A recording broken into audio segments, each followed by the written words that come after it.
First meeting Gangadhari main జంక్షన్లో పెట్టారు. Main junction first meeting main junction.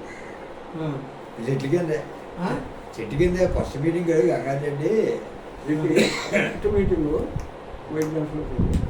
Moeen junction అంటే Moeen junction మా ఊరు వచ్చిన జంక్షన్, సగిడిపేట జంక్షన్. అదే తెలుసు, సిగిడిపేట పక్కన.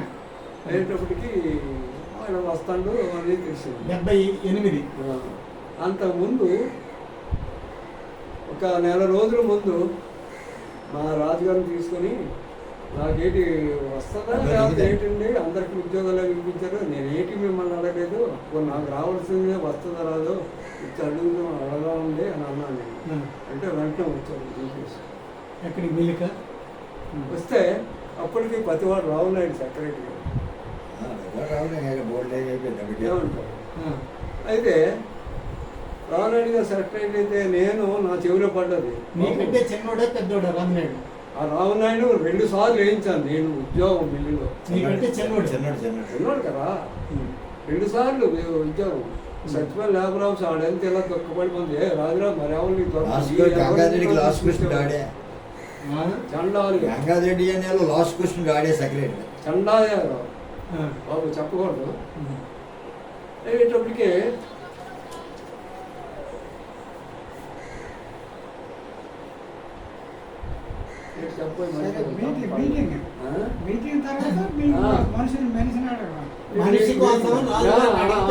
అందరూ చేశారు. నాకేంటి నాకు రావాల్సింది వస్తుందా రాదా అంటే మీరు అడగాలి కదా, ఉద్యోగం నేను అడగలేదు కదా అనేసి నేను అన్నాను. రాజురా రా జీపెక్క వెళ్దాం రా అన్నారు. వెళ్ళి మాతో పాటు ఆడియో ఎక్కాడు రామనాయుడు. రాజుగారు పక్కన పోగా నేను పక్కన ఆడు మా ఆయనగారు పోకుండా రాజుగారు పక్కకి వెళ్ళాను. బాబు ఎవరికైనా అవకాశం అని మాట్లాడలేదు అని చెబుతాను. అది చెవిలో పడ్డాను. ఇటు లోపలికి రానివ్వద్దు, వస్తే మన అవకాశాలు ఉండవు అనేసి ఏ మాట ఏ ఉద్దేశం అనుకోరుగా ఆ మాట మాత్రం చెప్తాను. మీకు వినపడిందా? నాకు వినపడ్డది. తర్వాత ఇద్దరు లోపలికి వెళ్ళిన తర్వాత నేను లేదు డబ్బులు గురించి అడిగారు. అది కోర్టులో శిక్షణ పడ్డారు కదా, అది వర్తించదు అనేసి వాళ్ళు వ్యాపారం చెప్పారు రాజుగారు. ఇప్పుడు కదా నా పని చేసి నాకు నిజాలు అన్నారు మాట చెప్తాను. అదే జొన్నదే ఇలాగే అన్నాను. మరి ఈ మాట కూడా చెవులు పడ్డది. సార్ చెప్తాను అప్పుడు ఇది ఎంత దానికి 2 సార్లు ఉద్యోగం ఫోన్ చేస్తే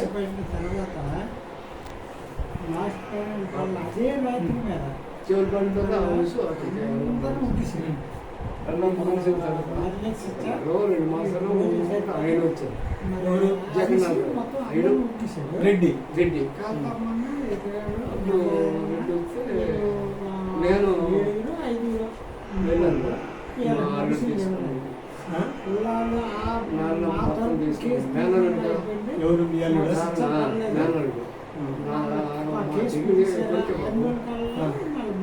అప్పుడు చచ్చిపోయినప్పుడు మహారాజు చేతులు పెట్టి చచ్చిపోయింది. ఎక్కడికి వెళ్ళారు రెడ్డి గారిని కలవడానికి? రెడ్డి గారిని కలవడానికి వెళ్ళారా?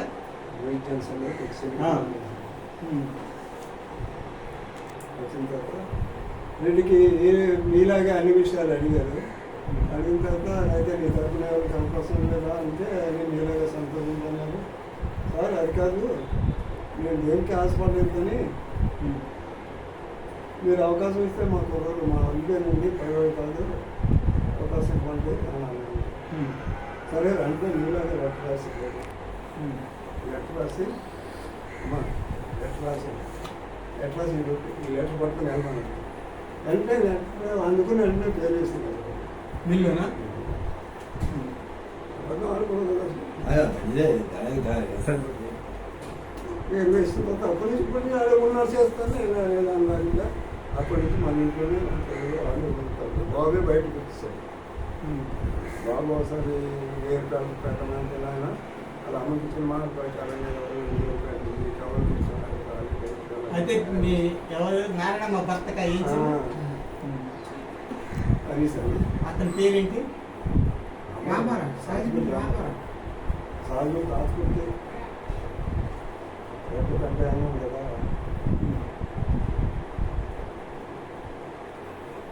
అప్పటి నుంచి మన ఇంట్లోనే పిల్లల అదే బాబు మాత్రం ఇంట్లోనే చేస్తాడు.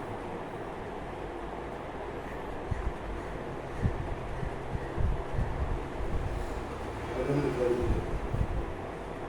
ఆఖరికి మరి అది ఎప్పుడైతే ఆ మాట వాడు అన్నాడో ఆ పత్రిక మరి వాళ్ళు అప్పుడు నేను వచ్చిన రోజుల్లో రాజుగారు అలా సైగ చేస్తేనే కనిపించగని అలా చేసి వెళ్ళిపోయాడు అనేది ఉంది. అది కాదు సైగేం లేదు. ఇక్కడ నువ్వు ఉండదు దిగుతున్నారండి. అంటే ఆయన మెత్త పెడతాను ఇంకా ఉంటే ఒకవేళ ఇన్నే పరిస్థితి లేకపోతే ఆయన ముద్ద కింద మారుతారని అదే తగిలింది కూడా నేను చెప్తాను కదా. రాజారావు గేట్ కూడా తీసుకెళ్ళిపోయి బయటికి వెళ్ళిపోయి చెప్పింది రాజారావు. అదే అదే స్పష్టంగా నాకు తెలుసు. అప్పుడైతే ఆయన కార్మికుల పక్షాన్ని ఉండదు. చెప్పారు వాళ్ళు వెళ్ళలేదు. వీళ్ళు చెప్తే వీళ్ళు వినడం లేదు. బాబు మీరుంటే మీరు అనవసరంగా బలి అవుతుంది, మీకు ఎదుగు వెళ్ళిపోండి, మేము ఉన్నాం కదా మీరు చూసుకుంటాం అన్నారు వీళ్ళు. అప్పటికి ఆయన కార్మిక ద్రోహి కాదు. అంతే కదా. చనిపోయిన వాళ్ళకి ఏమైనా కాంపన్సేషన్ ఏమైనా వచ్చింది? అదే లేదు. నష్టపరిహారాలు ఇచ్చారా చనిపోయిన వాళ్ళకి కానీ? ఏం లేదు. వీళ్ళకి ఉద్యోగాలు ఇవ్వడమే.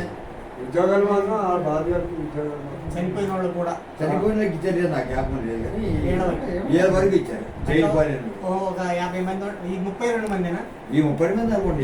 అంటే ఆ రోజు చిత్తపడ్డే 6 మాసాలు 3 మాసాలు 2 మాసాలుగా అందులోనూ ఒక 5 ఉండిపోరు. కాంతమ్మన్న మా ఏరపళ్ళు ఎలపళ్ళు 5 సంవత్సరాలు శిక్షపడిన వాళ్ళు ఉండిపోరు. కడవ 2 మాసాలు 4 రోజులు అన్ని రోజులు ఆ రాత్రి మీద పుడిశారు. ఆ రాత్రి మీద పుడిశారు. అప్పటికి లోపల అవన్నీ సరిపోయింది. ఆ రిమాండ్ లో ఉన్న పీరియడ్ ని కౌంట్ చేస్తారు. అంత ముందు సార్ రిమాండ్ కాదు, అంత ముందు విచారణ టైంలో ఉంటున్నప్పుడు వాళ్ళందరికీ కొట్టేస్తారు. ఎంతమంది మిగిలారు ఆ పీరియడ్ కంటే ఎక్కువ శిక్ష పడితే ఉంచుతారు. ఎంతమంది ఇళ్ళు?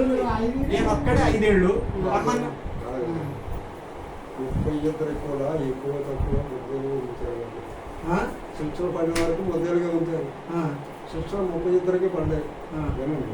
32కి పడిన తర్వాత వెంటనే బయట తీసుకొని చీపురుపిల్లి పుల్లయ్య అని ఉండేవారు, హైకోర్టు జడ్జి. అందరిగా చేశారు. హైకోర్టు జడ్జిలో ఉన్నారు. ఉంటే ఈ ఫైల్ తీసుకెళ్ళి అతని దగ్గర వేశారు.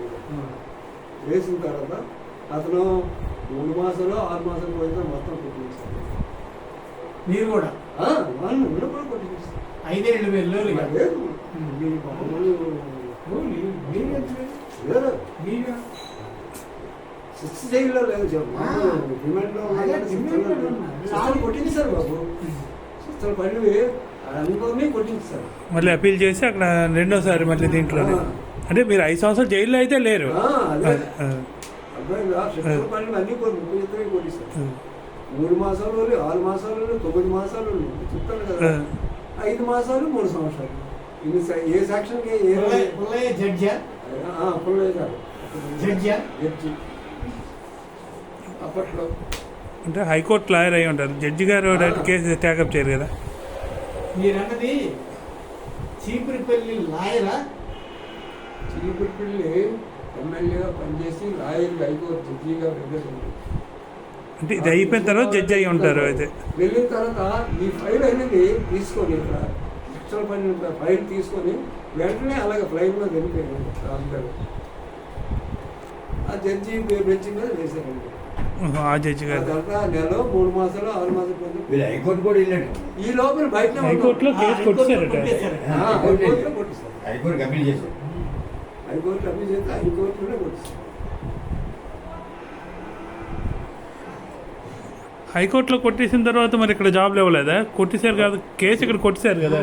హైకోర్టులో కొట్టిన తర్వాత మరి వెళ్ళలేదు వాళ్ళు వెళ్ళలేదు కొట్టేసి మరి ఫైల్ అక్కడ జరిగిపోతుంది కదా. అంటే హైకోర్టులో కొట్టేసిన తర్వాత మీరు రిలీజ్ అయిపోతుంది. ఫస్ట్ 3 నెలలు 4 నెలలు మీరు జైల్లో ఉన్నారు. ఆ తర్వాత శిక్ష ఒక 2 వారాలు 2 నెలలే ఉన్నారు. రెండోసారి శిక్ష పడ్డారు. కోర్టు